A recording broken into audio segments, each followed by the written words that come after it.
if A, B, if L, M, N be direction, cosine of a line, then any number proportional to L, M, N is called direction ratio. It is denoted by A, B and C. A, B and C.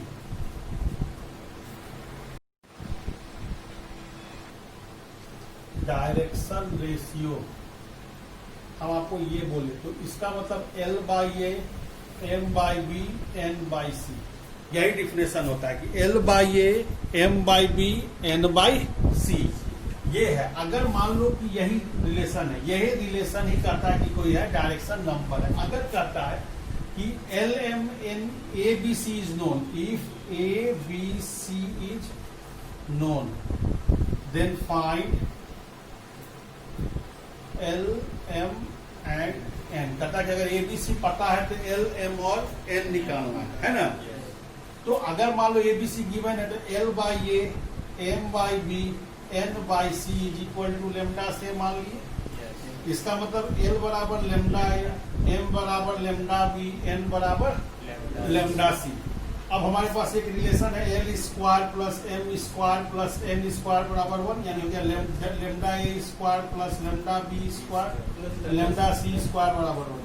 Lambda square common ले लेते, A square plus B square plus C square बराबर 1, यानी lambda square कितना गया 1 by A square B square C square, यानी lambda का मान गया 1 by root under A square plus B square plus C square, 1 by sigma A square. Sigma A square B square plus C square को लिख सकते हैं sigma A square, लिख सकते हैं सिग्मा ए स्क्वायर, लिख सकते हैं, हो गया ना सिग्मा ए स्क्वायर।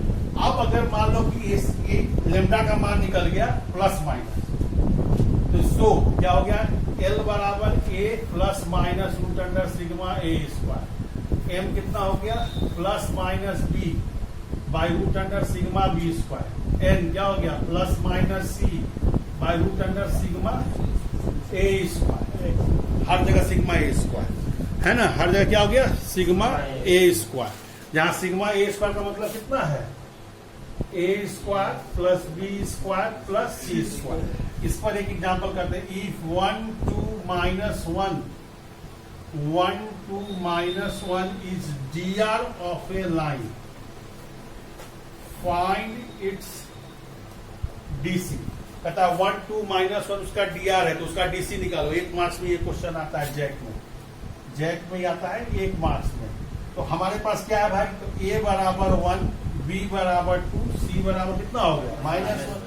अब सिग्मा ए स्क्वायर तो 1 का स्क्वायर प्लस 2 का स्क्वायर प्लस -1 का, तो 1 प्लस 4 प्लस 1 6, तो root under sigma A square कितना हो जाएगा रूट अंडर 6। तो सो डीसी क्या हो जाएगा, डीसी कितना हो गया 1 by root 6, 2 by root 6 -1 by root 6, एक नंबर मिल गया। समझ में आया कि दिक्कत है समझने में है। इसका मतलब हो गया position of point is nothing, position of A point is nothing but dr of the point, यानी जो भी पोजीशन ऑफ पॉइंट है वो एक तरह से क्या दिया हुआ है dr दिया हुआ है ना। 1 2 3 जो वहां दिया हुआ है इसका मतलब वो उसका dr दिया हुआ है ना। 1 2 3 इसका मतलब क्या दिया हुआ है, उसका dr दिया हुआ है। सेकेंड पॉइंट क्लियर हो गया कि हर पॉइंट का पोजीशन क्या होता है, उसका dr होता है।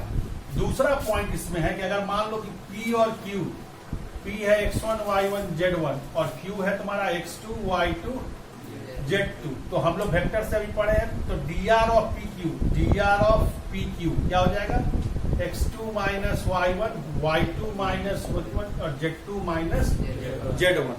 तो अगर हम इसका फिर इसका स्क्वायर लेंगे क्योंकि ये a बन गया, ये b बन गया और ये c बन गया है ना। तो अगर ये a b c बन गया तो dc ऑफ pq कैसे निकलेगा, x2 माइनस x1 बटा PQ का लेंथ, y2 माइनस y1 बटा PQ का लेंथ, z2 माइनस z1 बटा PQ का लेंथ, क्योंकि PQ का लेंथ क्या हो जाता है, root under x2 minus x1 का whole square, y2 minus y1 का whole square, z2 minus z1 का होल स्क्वायर। यानी क्या है, ये हो गया DC of line joining two points. दो पॉइंट्स का हम DC निकाल सकते हैं इसी तरह। और ये हो गया DR of line joining two points. अगर हम चाहें तो इसके मदद से DR निकाल सकते हैं, लाइन ज्वाइनिंग टू पॉइंट्स का निकाल सकते हैं। लिखो,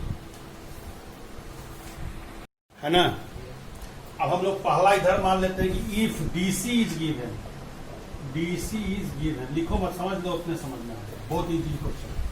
कहता है कि अगर ये कोई दो लाइन है OA OB, ये L1 ये M1 ये N1, और ये हो गया L2 ये M2 ये N2।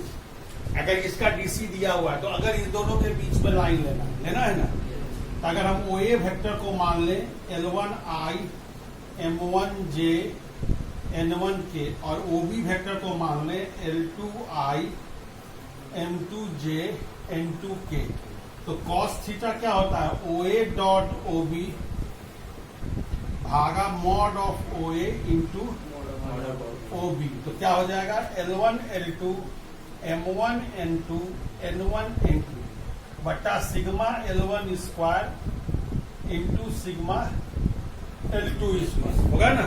L1 square plus M1 square plus N2 square, नीचे सिग्मा L1 स्क्वायर कितना होगा, L1 स्क्वायर जोड़ M1 स्क्वायर जोड़ N1 square, sigma L2 square जोड़ M2 स्क्वायर जोड़ N2। दोनों का मान तो 1 है, समझ रहे हो। दोनों का मान कितना है, दोनों का मान कितना है, 1 है ना।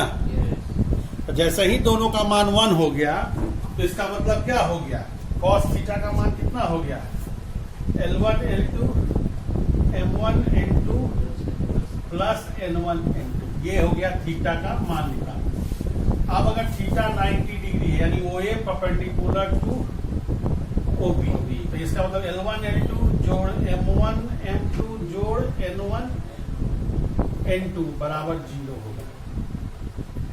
L1 N2 plus M1 M2 बराबर 0 होगा। अगर थीटा का मान 0 हो गया यानी OA is parallel to OB, तो L1 by L2 is equal to M1 by M2 is equal to N1 by. अगर पैरेलल हुआ तो रेशियो बराबर होगा, समझ गया।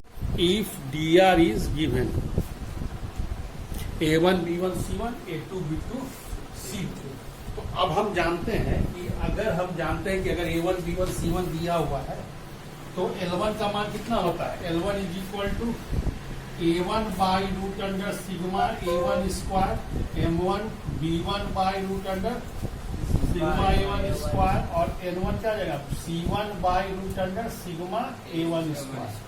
L2 हो जाएगा A2 by root under sigma A2 square, M2 हो जाएगा B2 by root under sigma A2 square, और N2 क्या हो जाएगा C2 by root under sigma A2 square. अब हम लोग पढ़े हैं cos थीटा का फॉर्मूला क्या है, L1 L2 M1 N2 N1 N2। तो इस फॉर्मूला से क्या हो जाएगा, A1 A2 B1 B2 C1 C2 by root under sigma A1 square into sigma A2 square. ये cos थीटा हो जाएगा जब क्या हो, जब हमारे पास A1 B1 C1 दिया हुआ। फिर केस 1, जब OA is perpendicular to OB यानी थीटा का मान 90 डिग्री, तो यहाँ पर जाए A1 A2 B1 B2 plus C1 C2 बराबर 0। दूसरा case OA is parallel to OB यानी थीटा का मान 0 डिग्री, तो इसमें A1 by A2 B1 by B2 C1 by C2। Clear हो गया, दिक्कत है।